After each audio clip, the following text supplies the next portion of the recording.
Aruba despedida de um grande baluarte, tem viaja na vida, boa nota mira é apreço que a gente não tem pavo, pero boa família lo experiencia aqui na bo morto. Frankie Kiperi, nota pessoa desconhecida na comunidade, ela faleceu inesperadamente na Colômbia algum dia atrás. Toda gente estava saco, Frankie estava confrontar problemas de saúde por algum tempo acaba, pero não estava saco, estava assim sério para pensar que lo vai lá conosco. Estava um choque para o opinião de nossa comunidade.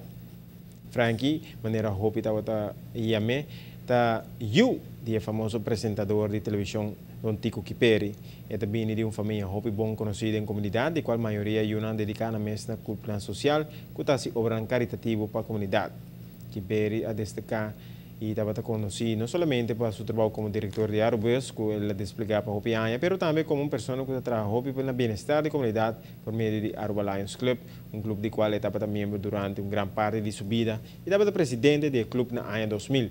Frankie também a destacar o terreno deportivo, sendo um praticante de arte marcial, especificamente karate. Además, comentarista deportivo também para Hopi Anha e comentário scherpi sempre no momento adequado. Sem dúvida, tudo é bom com a raça para a comunidade. Frankie sempre luta de nosso coração e até feita manda palavra de força para sua família.